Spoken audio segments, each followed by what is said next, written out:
Is your small business growing? That's the question we address right here on the Grow Your Biz Show. Hi, I'm Paul Madsen, host of the program, and this is episode number 52 of the program. It's a place where we navigate your niches and perfect your pitches in order to help you grow your small venture. Today, I'm most excited because, not because it's only episode 52, Eric, but because this program is being produced at the Omaha Career Network. Have you ever heard of that group? It's a great group. It's I've a been great part group. of it for about 2 months now. 2 months now. Well, each Tuesday, this group meets at Christ Community Church, headed by Jeff Quant for only, 7, 8, 9 years now or something like that. They've had hundreds of people get jobs and land jobs because of the networking. And in fact, not only do we have Eric on camera tonight, but we have a great peanut gallery. Say hi, everybody. Hey. See, there's really people here. All right, we have a live audience. That's great. And so we're going to have fun because Eric has volunteered to be a guinea pig. And instead of interviewing an entrepreneur who has an up and running business, tonight the focus is going to be on how can we help position Eric for his next step in his career. Are you game for that? I am open for most anything. Well, that's great. I'm glad you're a willing participant. Why don't you tell us right away, Eric, that what your career dilemma is? Give us a brief version of that. I'm in transition right now, Paul. I just finished 8 years assisting AT&T clients as an outsource provider, supporting their international clients for their data and voice networks, very high level. Okay. High level stuff. Had a team of 75 people that reported. Very technical environment. Very technical environment. Who's an example of a typical customer of that? Oh, let's see. Sarah Lee, major corporations. Chase Manhattan Bank, the Gemological Institute of America. A lot of multinationals, even so far as the Fuller Brush Company. That's, and the work that the AT&T company does is keep their switches, keep their business running from what angle on the technical side? Well, we sell, AT&T sold the services for their voice and data communications, right? Okay. And let's face it. And that's everything today. I was calling the company, press 1, do this, voice activate, blah blah, and it was a mess. But well, it is. But the sad thing is that we become so dependent on the new environment. If a business loses its voice and data, it's out of business. Well, and that's absolutely right. And so we were the emergency response for business continuity. And your role was service manager? As the director of service managers, and more importantly, to be customer facing to that C-level corporate client, to be able to explain to the senior vice presidents and the presidents and CEOs exactly what the situation was, what the next steps are, as well at the same time being able to organize and facilitate AT&T's response across multiple countries sometimes, and there would be days I'd be working across 3 continents. And being able to work with the different cultures, being able to communicate and be able to organize the response. Well, what do you think, Peanut Gallery, our live audience? Is that a pretty good set of credentials? They're nodding yes. I would agree. There a lot of stuff to pull out and unpack there. And so you've just been reapplied to the marketplace. I have. And you are open to either employment as an employee or possibly packaging your background and doing something on your own. Absolutely. I've had previous businesses before that I would sell and then move on to something else. Mm-hmm. What's important is that I'm always looking for 2 things in any situation: problems that I can solve, and be able to make the people with whom I work, make them, help them succeed in what they do. Well, that's you took you stole my thunder, because Eric, what we talk about at the Grow Your Biz Show is a formula, and that's the why formula. Why do you want a new job? Why do you want a new career? Why do you want to grow into a different business or grow your own business? And I use the why. The first why is the W, and I don't have a board here, but it's the what. What problem are you solving?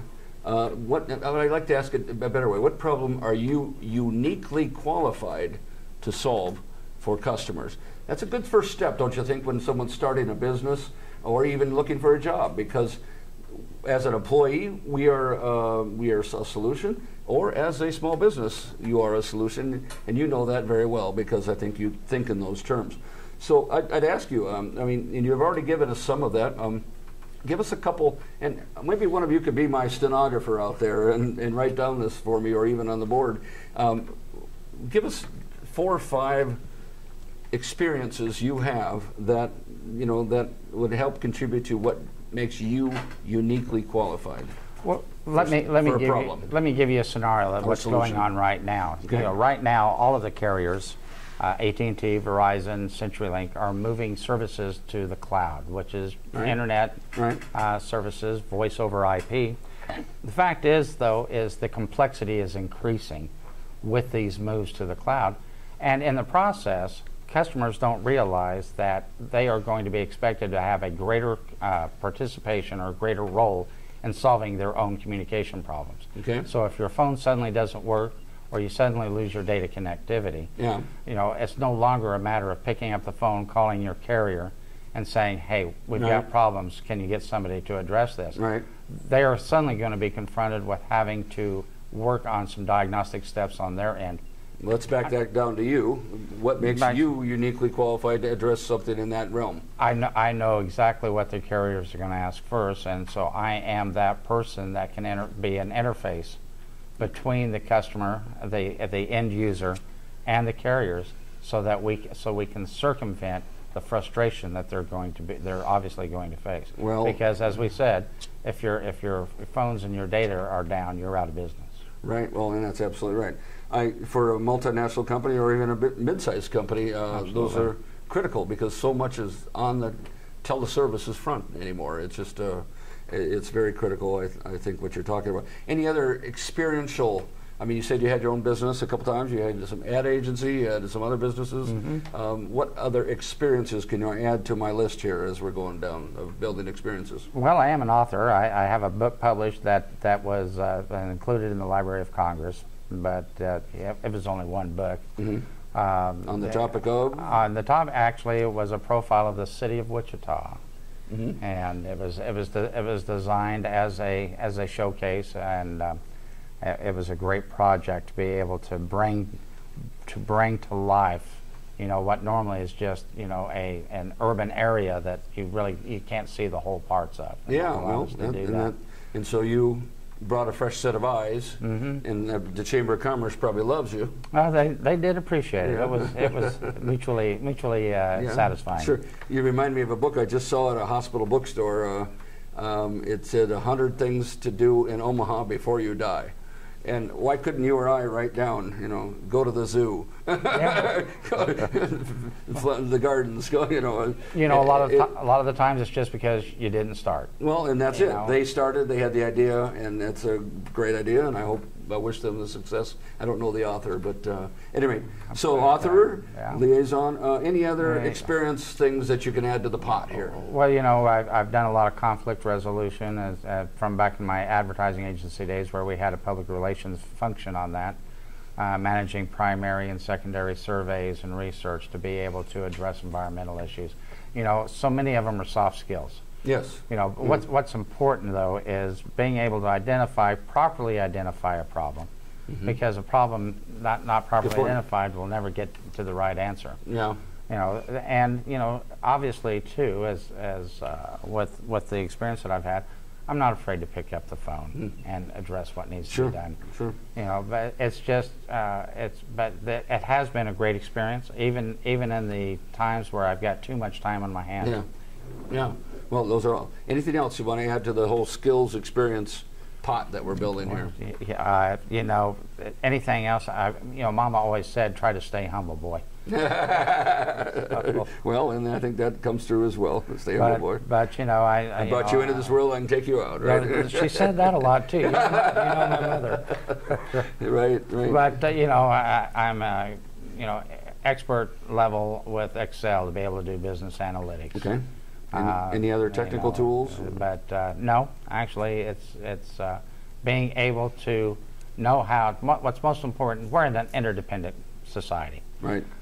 even in business, right. And it's knowing how to pull together, be the facilitator that can bring everybody together to solve whatever the problems may be. Really important. I've worked for many companies, and it seems like more and more everything's getting siloed, and I think to have somebody like you to bring those silos together Do you see that out there? Actually, I think you summed it up just beautifully. Okay, thank you. Okay, as we build this pot, this cadre of Eric here, of what he can bring to the market, tell us about, do you have any passions or causes that you are really, really deep into or care a lot about, or anything that you can add to the mix here, or niches, I guess, that you really like a lot? Well, hobbies, I guess. I kind of alluded. Well, if you saw my belly, you'd know I like to cook. But you know, not that kind of show.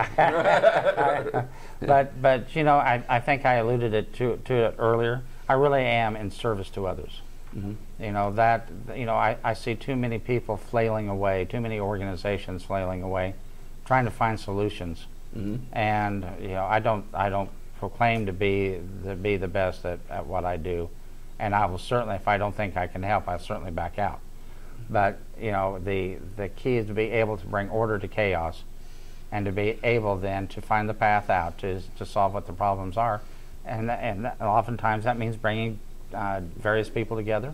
Mm-hmm. Maybe sometimes these people hadn't even worked together before, but you know, you can see that the juxtaposition can work. I'm hearing a lot about facilitator, and I hope the group's taking notes, because I'm going to ask you for the stuff that I missed while I'm busy thinking of my next question and listening to Eric as well.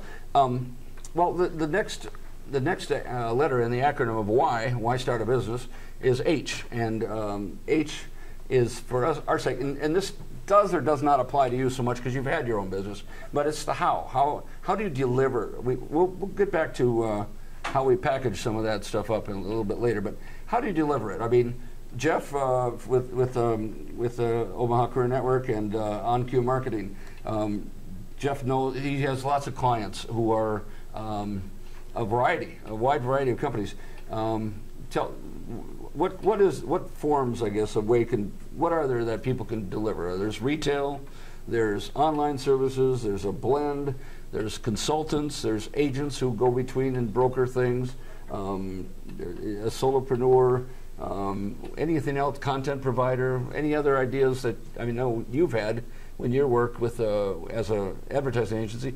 What ways are there that I missed that to deliver your solutions out there? Well, you know, from when I started my first business in '91, which at that time was a pretty conventional business plan, mm-hmm. and as I said, a computer on the dining room table that soon became an office, mm-hmm.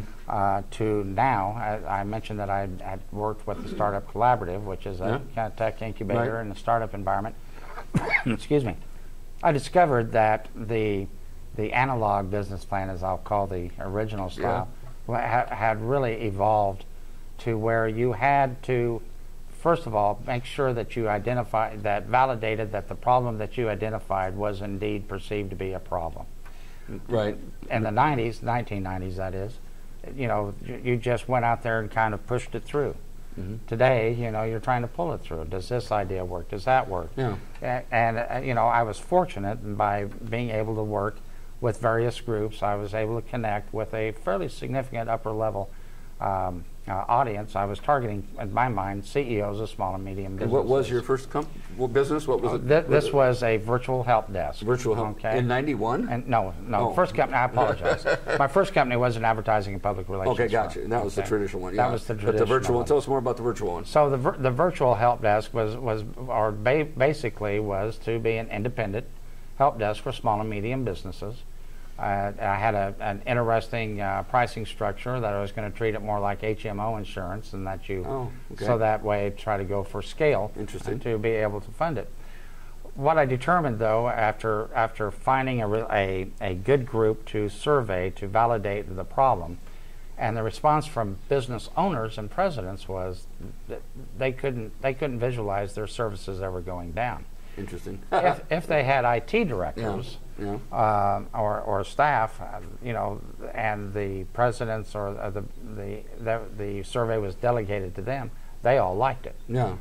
Okay. But the owners didn't see the value to it. They didn't think their systems would go down. Right. And they couldn't perceive that. But the people at the managerial level and the do the work level, exactly, they thought it would. And so who won? You didn't pursue it, or you did, or what I realized was I needed to change my audience. Okay. So and doing some additional research then, I moved my target audience to third-party resellers or telecommunications resellers, Okay. offering a white label virtual help desk. Now, white label meaning that it could, that we could set up so that if they had a client that needed assistance and dialed the number that was given to them, it would be answered with that reseller's name. The value groundbreaking at the time, probably. The value of it really is that it allows the resellers to do a value added to the package that they present to the clients. Okay. They could even add the revenue stream with that, because again, I was going to follow the same process. Okay.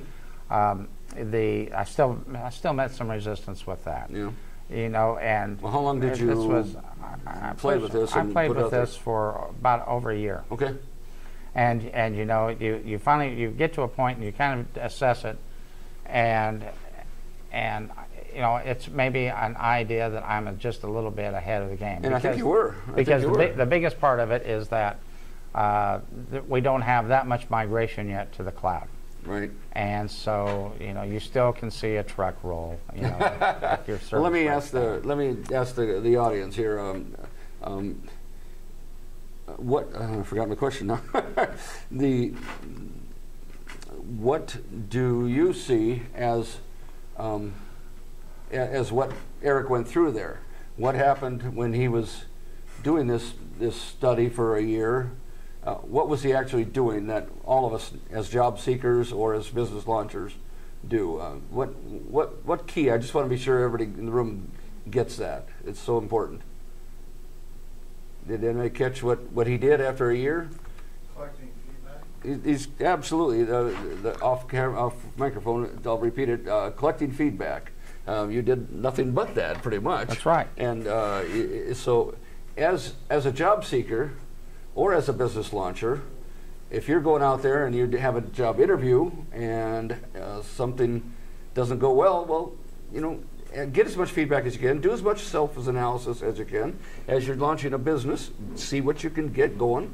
And I really respect Eric for doing that. And it turned out you did not launch that venture then, is that right? Right yet. Not yet. It's coming, right? It's coming. I'm keeping an eye on the market. Yeah, well, and that's good. And so, just in case there's people who are tuning in and not aware, be sure you understand when you talk about the H, the how do you deliver your specialty, how do you deliver your solution. You can research these. There's sole proprietorships, partnerships, LLCs, S Corp, C Corp, crowdfunding. There's a bunch of ways to structure things. But it's important on the front end, isn't it, Eric, to think about how people structure what they're going to do? Oh, absolutely. You need to make sure that not only do you protect yourself, but you also protect your clients. Well, yeah, good point. Absolutely. Good point. And being able, though, to be able to also identify what's most important to you in identifying the success.